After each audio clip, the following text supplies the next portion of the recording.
when it comes to the country of China, of course, everyone is very much familiar with the capital city of Beijing. Not only Beijing is the capital city, and also Beijing is growing not just politically, but also socially and economically. Now look around. Besides Beijing, most of us might be familiar with other well-known cities. For example, Shanghai, Shenzhen. But did you know that lately, one of the unknown cities in China started to get more attention, which is Xiong An, and it's only too close to Beijing at this moment if we can take the bullet train. Well, some believe that Xiong An is a rising star, not only regarding this social and economic relationship with Beijing and with the Xi Jinping administration, and meanwhile, it's also considered as one of the possibilities that technological advancement can thrive in Xiong An as well. Well, what gives? How much do we know about Xiong An, and why at this moment we need to talk about this unheard or unknown city? Well, ladies and gentlemen, it's my great honor to invite our distinguished speaker, which is Andrew Stokols. Andrew is an urban planner, a designer, and a researcher. And Andrew is currently a PhD student at MIT in the Department of Urban Studies and Planning, City Design and Development Group. Well, Andrew, and welcome to The Missing Piece. Thank you. Thank you so much for having me, Will. Well, Andrew, the pleasure's all mine. I'm very excited about our conversation. Now, as we mentioned before, initially when I discovered you, because this unique article that you wrote, which is entitled China's Futuristic City is a Test of Its Planning Power. Of course, when we talk about the futuristic city, which is Xiong An, but again, as I mentioned in the intro, most of us, we're familiar with Beijing, Shanghai, Shenzhen, or even Sichuan. Those names are popping everywhere when it comes to China.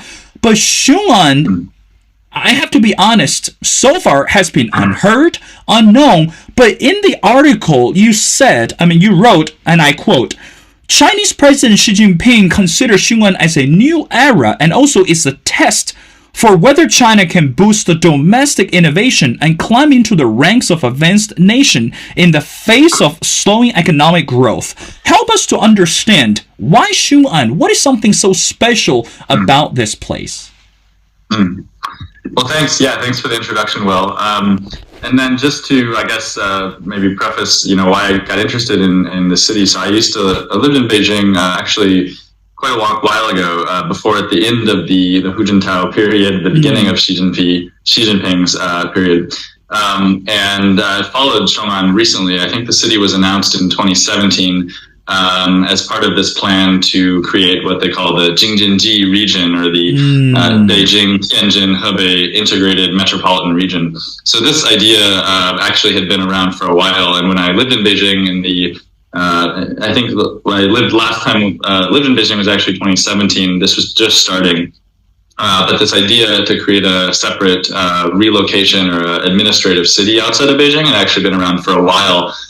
If you followed some of the history of Beijing earlier, even in the 1950s, the architect Liang Sicheng actually talked about creating a separate city outside of Beijing.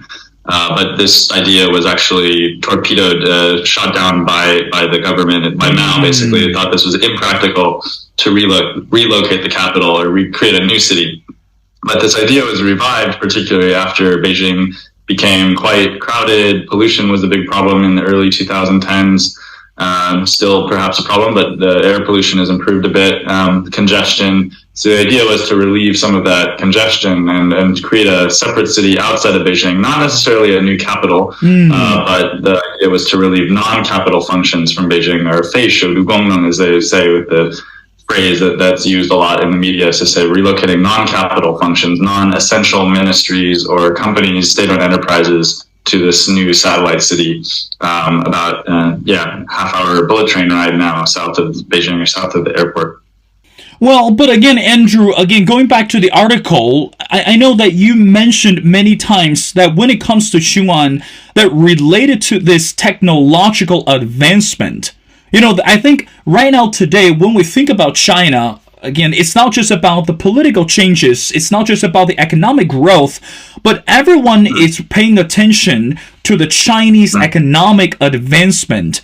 But again, going back to the article that you mentioned, that this is really a test for its planning power. So how is Xiong An related to China's technological advancement, in addition to what's happening in Beijing, in Shanghai, or any other major cities already? Yeah. Well, I think the interesting thing that I noticed about a couple of years ago is that the city was increasingly talked about through some of these ideological concepts, such as high quality development, or 高质量发展, which is a concept or a buzzword or a slogan that's been increasingly used in the last few years to signal that China is moving away from an industrial export-led manufacturing powerhouse to more of a technology innovation powerhouse. Of course, it still continues to be a major manufacturing exporter for the world, but the idea was that, especially during this period of increased U.S.-China competition, that China needs to focus more on internal domestic economy and consumption, and also innovation. So I think these are all ongoing projects. These initiatives also predated Xiong An. So Xiong An is not the only part of this effort, but the city took on some kind of ideological significance, I think, for Xi Jinping as part of he called it his signature project, or a 1,000-year project. This is one of the other slogans that's used to talk about the city, one of his personal initiatives. But I think he became invested in it 2017 or so, when I began seeing the actual construction began and these kind of things. And, I think there's a long history in China of cities as models, new models of development. Of course, Deng Xiaoping was very much invested in Shenzhen as a model for reform and opening up in that period. And there were also a lot of skeptics at the time that the city wouldn't work out, that this would be a failure. And it took quite a while, actually, for the city to take off and become the successful kind of center of innovation that it is today. But of course, that was a different period, right? China was just opening up to the outside world. Hong Kong is right next door, so there was a lot of capital from Hong Kong investors, and obviously cheaper labor and reservoir of sort of capacity in China that could combine with investment from Hong Kong. So that period was quite different. I think people have compared this, or in the Chinese media, I've seen Xiong An compared as a new Shenzhen, and I don't think it's exactly the same as Shenzhen, but I think the idea of using a city to signal a kind of a new shift or a new economic model has been part of Chinese history, especially in the 20th century. They have Daqing, the oil city from the 1950s, which is supposed to be a model socialist city, right? So I think that concept of using cities and urban developments as a model has been quite persistent. But the question is obviously, how successful will Xiong An be? How innovative will Xiong An be? How much actual innovation can it deliver? So I think right now there's a lot of skepticism, particularly in international media. There hasn't been a lot of coverage recently because I think the city has basically just started construction 5 years ago. And now the question is whether large state-owned enterprises and companies are actually going to relocate there. So that's really the big question at this period, for how successful will the city be in promoting these sorts of innovations. And in terms of the actual innovations that are being promoted through Shenzhen, I talked about this a little bit in the article, but I think that's a lot of it's related to urban technologies, clean energy, transportation, autonomous vehicles, Internet of Things, big data, all these kind of buzzwords or concepts. Those are the things that Xiong An is supposed to be promoting. So it remains to be seen. Well, Andrew, on one hand, I agree with you, because today, when we look at China, on one hand, some people are quite anxious regarding how crowded are the cities today. I mean, it's not just about Beijing, it's not just about Shanghai. And meanwhile, when we look at this social structures, for example, the job markets, and also we look at the ageism and, the younger generations, etc., people are, especially among the younger generations, they are looking for better options, or they're looking for some alternatives.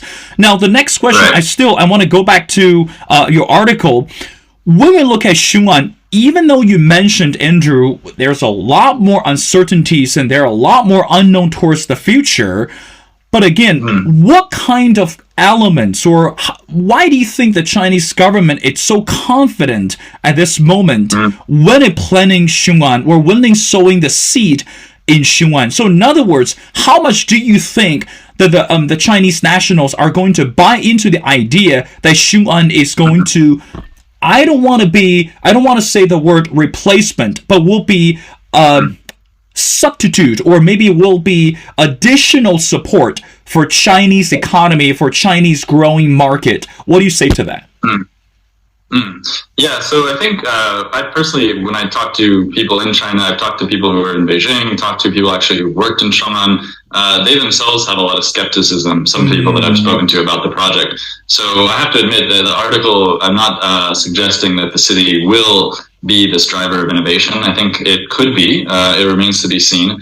And so when you look at the kind of, innovation through theories of economic geography, when you look at the rise of, Silicon Valley or other innovation hubs around the world, usually it's driven by a confluence of several factors. You have investment, oftentimes through government. The Silicon Valley was, actually grew in the mid 20th century through a lot of military investment through U.S. Military contracts, but also universities like Stanford, Berkeley, and obviously companies that were created there, which spawned ecosystems of suppliers and multiple firms and sort of a business ecosystem.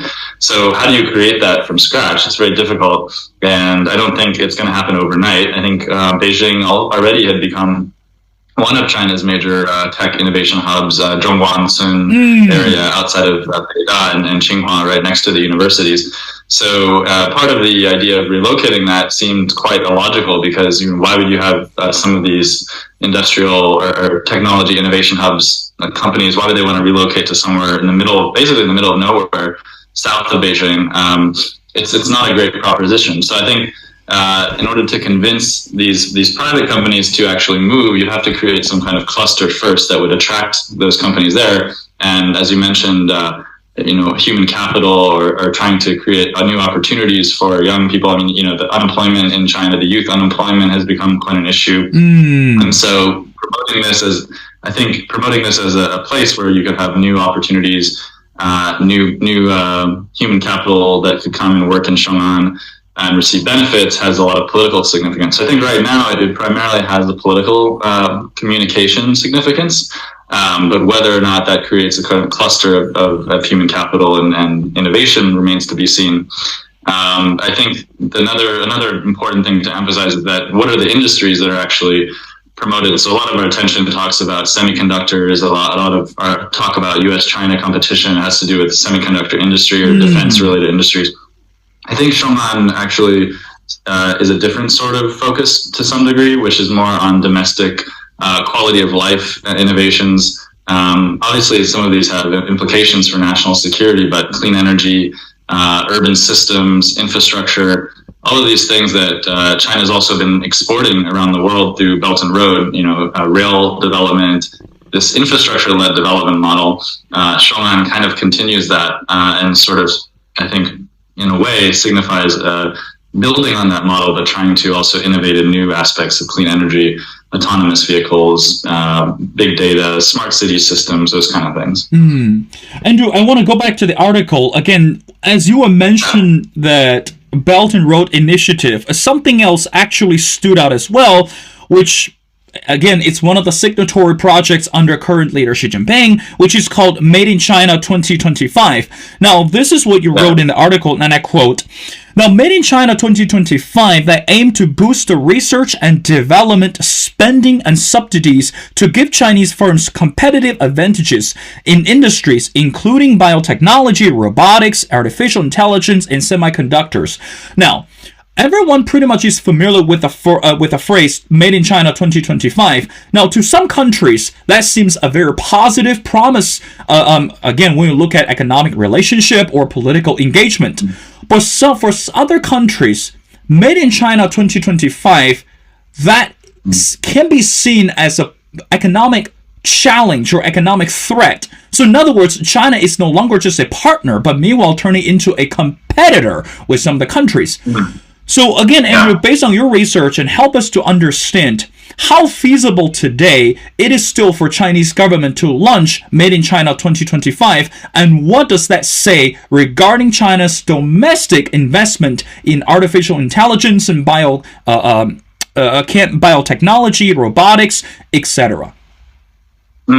Yeah, well, I think again, Made in China 2025, as I understand it, is a larger policy, right, with a lot of implications for China promoting many industries. So Xiong An is really just one city that relates to this, but I think the idea of basically relying on state-led investment, right, and investment through state-owned enterprises. So but in terms of Xiong An, what I noticed actually is that initially when the city was announced, there were a lot of collaborations with these kind of companies. So Baidu has a autonomous vehicle project or operations team. They announced some kind of partnership with Xiong An, that Xiong An was going to be a test bed for Baidu to develop its autonomous vehicle program. And similar projects with some of the other platform companies like Jingdong, JD was supposed to be doing some kind of logistics or other kind of digital innovation initiatives. But in the last few years, I haven't seen much about private companies investing in Xiong An. I think they set up some companies in the city, but most of the projects have actually been promoted or invested by these state-owned enterprises. So one of them is Xiong An Group. Then there's some large state-owned conglomerates that are actually so far the only real large employers that have been announced in Xiong An. So like State Grid of China, the energy company, utility company, a new company set up for rare earth or for mining, for coal mining that was created. So these kind of large state-owned enterprises are really the ones driving the investment at this period in Xiong An.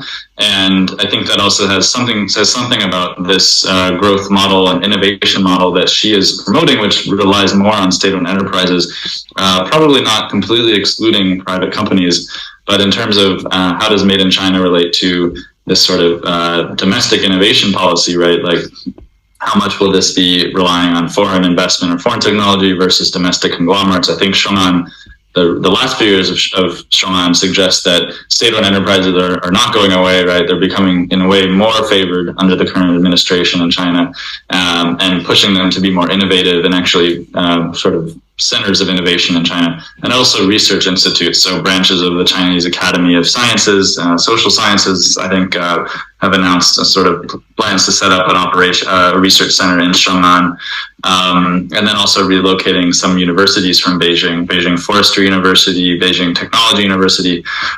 So these universities, I think 4 of them are supposed to set up branches in Xiong An in the next few years. Of course, it remains to be seen how much of the campus will actually relocate there. But that could create some sort of nucleus for an innovation or knowledge economy in Xiong An, because you'd have campuses that would be having large branches in Xiong An. So taken together, I think you see that state-owned enterprises, research institutes, and universities would be the main core of Xiong An. And I don't think private companies at this point are that eager to invest in Xiong An, because I think it's, for them right now, doesn't have a lot of advantages, right? So Shenzhen became a city that really incubated some of China's private companies, private technology firms. But Xiong An really could be a slightly different approach. So, well, we're hoping that Xiong An can be a different approach. And again, Andrew, I want to dive into another topic that you also mentioned in the conversation regarding the concept called New Digital Renminbi, which is the digital currency.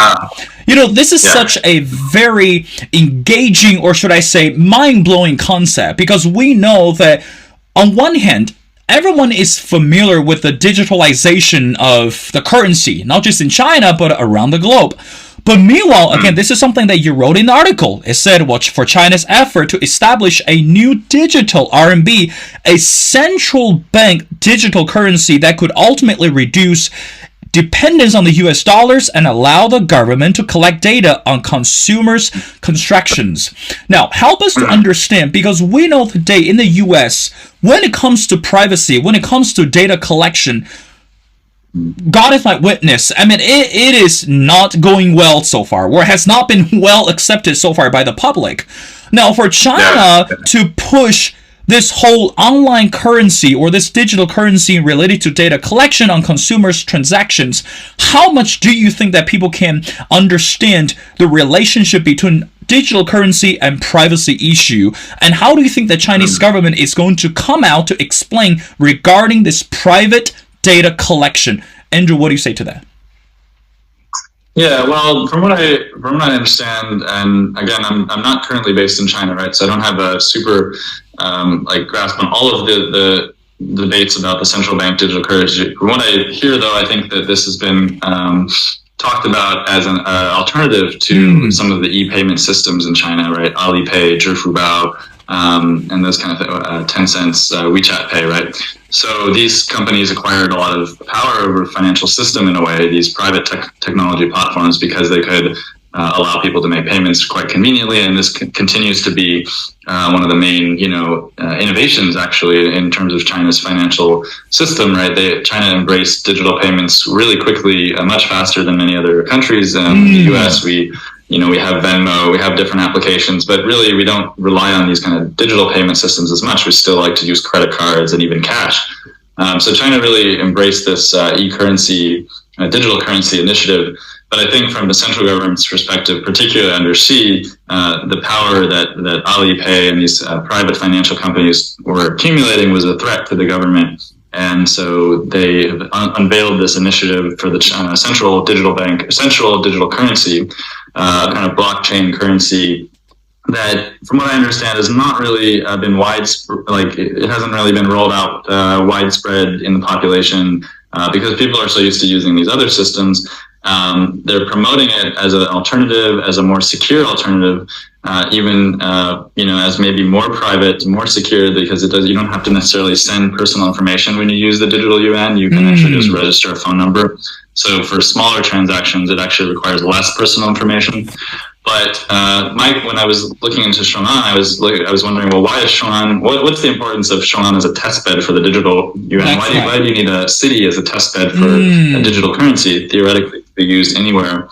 But so far in Xiong An, there's been some small-scale initiatives to use the digital yuan as a payment system for workers in the city, then integrate that with services in the city, paying taxes. So I think the goal is, if you can integrate this from the government's perspective, you can integrate the digital currency into multiple aspects of people's daily lives and streamline sort of how people would pay taxes and deal with government services. Then you could actually incentivize adoption more quickly in this case. So I think right now the digital currency remains a sort of interesting thing to watch, but not necessarily, it hasn't become widespread in use, but obviously has a lot of implications. If everyone's using this digital currency, allows for more data collection, tracking the economy, so to speak, in real time, really has interesting possibilities. Obviously concerns from a surveillance or security perspective, which I think would make a lot of people in the US wary of this kind of thing. But, countries around the world, the US is also looking into central bank digital currency projects as well. So I think a lot of countries now are realizing they have to embrace this kind of, technology, whether it means creating a new central bank dollar at some point as well. So I think a lot of countries are actually looking into this, but it'll be interesting to see how if Xiong An actually becomes central to that effort to create the digital yuan as an alternative. But remains to be seen. Well, Andrew, I want to wrap up our conversation by going back to the end of the article that you wrote. You mentioned that because of the establishment of Xiongan and also the growth of Xiongan, when it comes to housing issues, that we know that, again, you mentioned, you wrote that most comprise resettlement housing for villagers whose homes were destroyed, and to build the freeways or build highways for cities' constructions. Now, help us to understand, how much do you think the local villagers and local people can understand that by moving them to a better housings or by moving them to a better settlement, that actually provide better economic incentive to the villagers? Because we know that not only we're looking at the villagers, but also we're looking at the farmers. I mean, you have to get them to agree with you first before you move them to a better location. And again, this is also, you mentioned that they might solve the issue temporarily, but if we look at the bigger picture regarding the poverty reduction, that did not really help at all. So Andrew, help us. How should we understand that? Yeah, so when I was doing some of my research several years ago in Western China, this project was pretty widespread of relocating villagers in different places to new apartment housing, sometimes not far from their original home, but basically new residential communities. But the problem is when you do that, it looks like, of course, yeah, we reduce poverty by relocating people to modern apartments, but they don't necessarily have the income to support this new utilities that they have to pay for, new costs associated with living in a place like this. And obviously they don't have their farmland plots that they used to have as supplemental, basically source of food. So obviously those are all problems. I think in Xiong An, from what I understand, a lot of the villagers have, agreed to the terms of relocation, but there were protests and there were opposition over the terms of that. I spoke to someone who was working in Xiong An who said that there was actually a special center set up to handle all of the claims and competing complaints from all the villagers who had to relocate. I think ultimately, they saw that they could actually gain an apartment in the new city from having that. But it's interesting to me that this was the first, basically the first phase of Xiong An, called the Rongdong Pianchu, was actually mostly relocation housing for villagers. So in a sense, that this was the way that they approached the development of the city. We essentially clear all this land that they need to develop the rest of the city on, and then relocate these people to new apartments. I don't know the details of how that works on the ground, but I think that a lot of times this creates problems, and if you don't give people who are recently shifting out of these agricultural lifestyles, if you don't give them training or integrate them into a kind of essentially urban society, then obviously there could be a lot of issues with that in terms of a lack of employment opportunities and a sort of failure to really accommodate them in this new environment. So I think it remains to be seen as well. If you look at Shenzhen, right, the development of Shenzhen actually occurred over several decades. Villagers whose villages were in what is now Shenzhen, actually, they kept their land ownership, they kept their land rights, and they actually benefited from the economic development because the land increased in value and they became shareholders essentially. But that's not what happened in Xiong An so far. So I think this clean slate approach to sort of creating a new city can be quite problematic. But given that most villagers receive compensation with apartments, they might ultimately be satisfied with the terms. But I think, again, it remains to be seen. And also, I think the next phase of Xiong An is trying to convince people from other cities, from maybe tier 1 cities, to move to Xiong An. That will actually be a lot harder. I think it's actually easier, in a sense, to convince people from rural areas that, you could have new housing, you could have modern housing. This is an improvement for your lifestyle. But to convince someone to move from Beijing, that's actually a lot harder. So that's the big question right now, I think. Well, I think, Andrew, not only that's a big question for now, but also, again, as you mentioned before, if Xiong An is considered as one of the futuristic cities for China, or at least one of them, we're still looking forward to see how China is going to grow economically and also politically, and also build this strong relationship between Xiong An and Beijing, or between Xiong An and any other major cities. Well, ladies and gentlemen, it's my great honor to speak to Andrew Stokols. And again, Andrew is an urban planner, a designer, and a researcher. And he's currently a PhD student in MIT in the Department of Urban Studies and Planning. Well, Andrew, thank you so much for taking your time to be on the show. It's been a pleasure speaking to you, and we'd love to have you back on the show as we continue to pay attention to the urban plannings in China and also matters around the world. Thank you, Andrew, for doing this.